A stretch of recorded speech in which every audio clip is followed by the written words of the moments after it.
ladies and gentlemen, we are now going to go to Aaron Hansen, Rusty 1, coming into the start chute. Grandad, our starter. He's the man who throws his arm out each and every time. Bang, Grandad with the shoulder. Aaron Hansen out on track at the moment. Aaron Hansen really not putting his foot too far into it at the moment. This is a brand new package, of course. So we didn't see Robert White and Nicole White after that big bingle that they had during qualifying round number 3 just after the lunch break. So Aaron Hansen now on course at the moment. Looking reasonable, starting to get the welly into it, starting to put the jandle into it, and we know what happens when, stuck it up on the tyres. You heard the boat try to get traction there, and that will have cost him plenty of time. Aaron Hansen is the man out on the water at the moment with Julianne Shanks. Yeah, it's nice to see that 500 cubic inch small block Chevy with the 800 horsepower just doing a nice run out here. I know you've had a little bit of trouble, ladies and gentlemen, with some of the sound quality. It sounds like we've missed the odd word there or two, but we're getting it sorted as we come round through the finish lines here for them. Rusty, the name of the boat? Aaron Hansen there with a time of 58.623, so look well off the times where he really needs to be, but it is a brand new package. As Gaz Stevens from Rapids Jet, the man who lived in the Kalahari Desert for 14 long years, the boat is the Buana. It has over 1,000 horsepower, and he lines it up.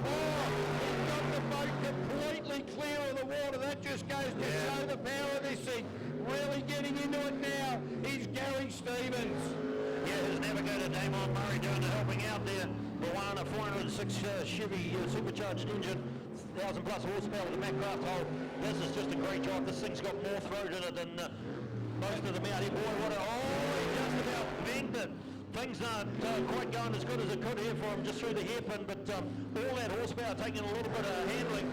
It's pulling on the reins and chewing on the bit, and he's getting it around the course as best he can. Yeah, Gary Stevens really just opened it up flat out, well not flat out, but really got it going in the first part of that lap. Has eased off a little bit. I think the hairpin unsettled him, but this is the best run of the day for Gary Stevens across the crosswash now, around Bioletics and into the spin-out pool, and that is a much better run for Gary Stevens with a 51.760. Yeah, he'd be a bit happier with that. He did have a 50.97 in qual 3, but yeah, he's definitely sitting right there where he needs to be. Let's go to Richard Murray and Joe Rathbone, the next, the local crew with the mean of the machine. And he is just loving the extra horsepower, the 1,500 extra horsepower that this 440 supercharged Ford has for him. Your local competitor were here is there, on their farm today, and boy oh boy, he's just got a liking for this about 12 years ago, and he hasn't stopped. He gets a bigger motor, and the kitchen gets further and further away. That's a good turn. Wow, 107 kilometres an hour around that hairpin. That is frightening. Richard Murray really getting into it. Have a look at the way he's just throwing that off their window. 115 kilometres up the front curve here at Wanganui, really getting his head around it. The confidence, you can see it building in the mag through the crosswash. Richard Murray now in the run for the line. The quickest time was a 47.48. He's now looking at... Well, we've just got a bit of another hiccup. We've got people looking at computers. They are looking at their fingers, trying to get the computers and their fingers working with their brain. We'll get back to you. Oh my God, you get all excited about stuff here, Wiki, and geez, all of a sudden we have a... technology lets us down. Oh, I know, gee, we could be back on the 1 cat and dog, 2 cat and dog, 3 cat and dog. We're going now to, well, speaking of cats and dogs, this guy knows how to chase the dog out of breakfast. It's Nick Berryman and Tania Iamanga, the New Zealand Riverjet boat. Off the line we go. Chevy small block with a Whipple supercharger on it. How fast was it going? 112 kilometres an hour up the front straight. Richard Murray posted a 46.906, so he'll be wrapped with that. Eyes back to the track now with Nick Berryman in the Riverjet coming into the hairpin. What sort of speed is he going to do? Oh, with this threaded there. Richard Bird's in the wrong button, but that's all right. We'll let him go on that one. Nick Berryman was going a lot faster than the Have a look at that, up the big sweeper around PSP. This boat is looking fantastic in qualifying round number 4. Oh oversteered it big time, lost plenty of time. All right, let's have a look as they go through the final stages. Their quickest time, 49.16, 49.16. And then just posted a 48.16, so 1 second quicker for Nick Berryman in that run. Hey, the big mover of the day, Cave, is definitely Richard Murray. That 46.9 that he had, that's going to put him right in amongst the top three at this stage, and with that new combination and all that horsepower, he said to me, I'm crapping myself, but for someone that's crapping himself, he's doing a hell of a good drive out there. Doing a fantastic drive, isn't he? As we see now, Dave Simmons and John Berry out on track. These guys also building with confidence. All of the guys that have normally been at the top end of Superboats are now going to be starting to worry. These other guys, like Dave Simmons out on track at the moment, really nipping at the heels.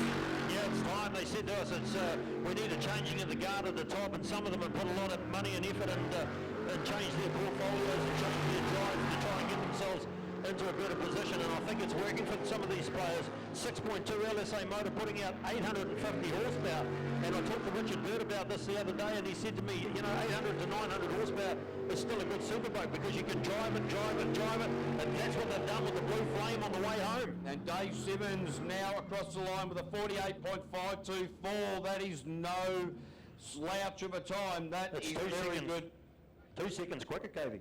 So these guys really starting to come on song now as Graham Hill now coming off the trailer in liquid gold, doing a lot of backwards movement there in the spin-out pool. Don't know what's going on. Hopefully he gets that into forward. He's got his hand up. You can see down there, ladies and gentlemen, I would say from our camera work from Steve up there doing a fantastic job. He's not put his hand up to say that he needs to go to the toilet. That is just a reminder that he's just a little bit out of control and can't find forward. Yep, no kidding. He's a little bit, they get a bit troublesome in some of these superboats, and he hasn't been too troublesome with his times though. 48.81 is his quickest time so far. Graham Hill, they've got the Nissan Twin Turbo, the 1,000 horsepower. Now I love the sound of these engines. They just they don't put all the noise out the back. They put all the effort into the pump, into the water. And some of these big superboats, especially with an 8 3/4 Scott there, they're going to be pushing 200 psi through an 8 3/4 inch hole. For that 40 odd seconds, they're going to pump 30 to 40,000 litres of water. So take your Olympic swimming pool and throw it out in one 40-second run. So it's looking like they're going back on the back up there onto the ramp, and maybe they're having trouble with the bucket at the back of the jet unit or something. But it looks like they've only got reverse, and I can see they're having rescue crew down there helping them get the boat line back up. So we may not see Graham Hill. Next, we might have to move to hopefully Rob Coley, who hasn't had much of a day up till now either. No, that's right. But you know, look at the temperamental, aren't they? Oh, absolutely. And if you got the reverse bucket going down on the superboat, you could pretty much put a whole heap of power into it and sink yourself. So no kidding. These guys just taking it very easy. We've got some text messages coming in from Australia as well, and just recognising the drives that blokes like Blake Bride, Sam Newdick, and those sort of guys are doing. So it's fantastic to see all of this as we see. We've got two boats sitting in the spin-out pool at the moment, but it is going to be Graham Hill with liquid gold, the Nissan Twin Turbo, the Sprint-Tech G-Force hull, as he takes off up the main straight. We'll have a quick look at the time and see what we get for you. 122 kilometres an hour up the main straight. Graham Hill is lighting up the liquid gold machine. Yeah, that Nissan has certainly got speed up. Oh, he just about clipped the end of the Suzuki Island there. He is lucky. Boy, oh boy, talk about lotteries. He's taken one here as he comes around the hairpin. He hits the bank again. He's bouncing it like dodgems, KB. Yeah, he's absolutely using probably a little bit too much of the racetrack if he wants to get back home safely, but it's looking pretty good at the moment. Now, when he comes around the Suzuki, how's that transition? Not too bad, because that has slowed a lot of drivers down. Opens it up, not too bad around that sharp left-hander. This is going to be reasonably quick from Graham Hill. This will be the fastest time he has posted today. Graham Hill, 48.346. Yeah, he's beaten himself by 0.5 of a second, so even with that little bit of roughness through the middle there, he has managed to shave some time.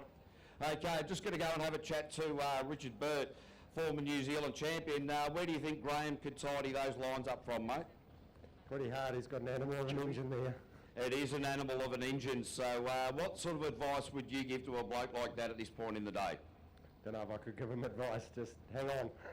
Yeah, hang on's great advice. I'll tell you, how good is that? As we have a look now, as Rob Coley in Mouthfresh, the best tasting toothpaste in the country, gets out onto track. Kelly Manel is the navigator, and this boat is 705 cubic inches of fury. Rob Coley, probably, well, not too bad, 115 kilometres an hour up the front of the start chute. So 0 to 115 in less than 2 seconds. Phenomenal. Yeah, he's done a great job. Kelly Manel, really good navigator. She stepped out of Leighton's boat this year, her husband's boat, when he thought he wasn't going to be racing. And boy, everybody got a win down here in front of the commentary tower. Water into the commentary tower. Only 705 cubic inches of big block Fury's going to do that. And Rob Coley is on a flyer at the moment, and this is qualifying round number 4. Okay, he's only had the one time. It's a 52.69 earlier on, so he's wanting to make amends for that. And we're going to be looking at a 47 or 48 here. Let's have a look to KV. Right, 47.567. Wiggy has done the hands up. He reckons he's nailed it. I'll tell you what, the Wiggy getting animated here in the commentary tower. Oh, it's great to see these guys that put the pressure on themselves by not qualifying earlier on, and they've come out trumps. Now let's go to Taranaki Hardcore. It is Leighton Manel and Louise Blythe. These guys are past New Zealand champions. They have the twin-turbo Chevy V8 with 1,500 horsepower, KV. Whoa, 110 up the front straight. We saw a bit of it underneath there of the Stinger hull as Leighton in the transition from left to right and right to left got the boat a little bit airborne. He's not going to worry about that. The boat is now back on its feet on the water, coming into the hairpin at 100 kilometres an hour and using 1,000 plus horsepower to get himself out of trouble beautifully. Yeah, he dug a little bit of good dirt in that outside of that hairpin, and he's not one of those guys that thinks about what's behind him. Leighton Manel, he's got eyes, tunnel vision straight ahead, and he's going to make sure he gets his boat home nicely. Gee, KV, I'd love to be in Kelly Manel's seat there. As Louise Blythe, in fact, sitting in that one. Oh, yeah. Louise Blythe, the navigator there for Shrek. He hates the nickname, but it's 47.462 there for Leighton Manel. So very good run there. And I'll tell you what, Richard Murray still quickest with 46.906. We get a bit confused when they swap seats and things, KV. I'm just getting excited how good these Superboats are going today. Oh, they're awesome. Step up from Mary. They've really got what they needed done.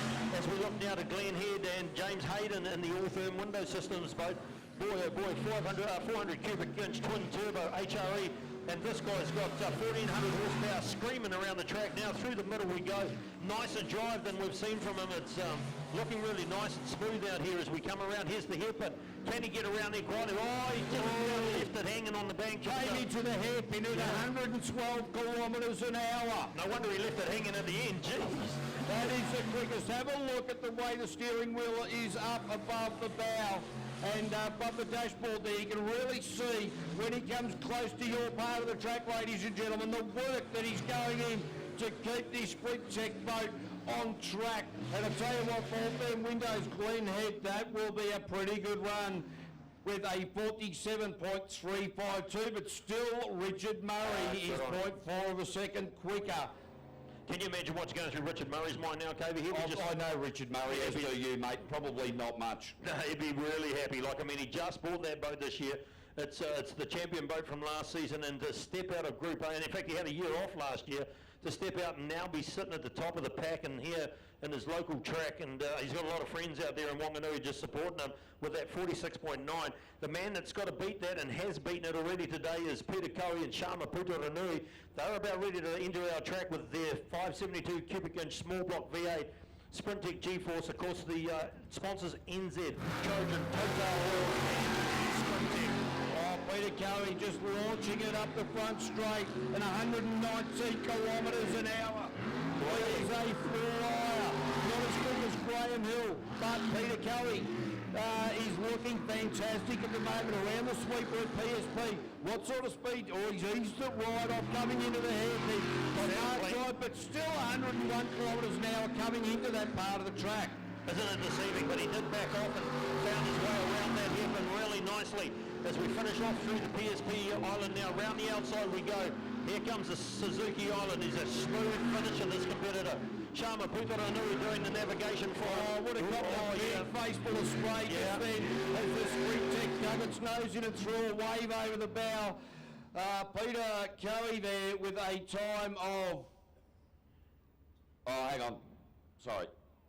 I hate that. I got all excited again. Yeah, I did too. It's Oh, 5.57.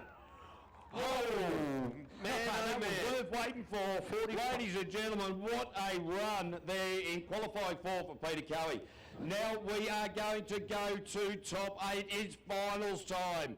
Top 8, top 5, top 3. We are going to check out the top 8 in the Group B class. Now, interestingly, I'm having a look down in front of the commentary tower, and the husband and wife team, Clayton and Mandy Tisdall, they are out the getting cider, just having a couple of beers because they've just had one of those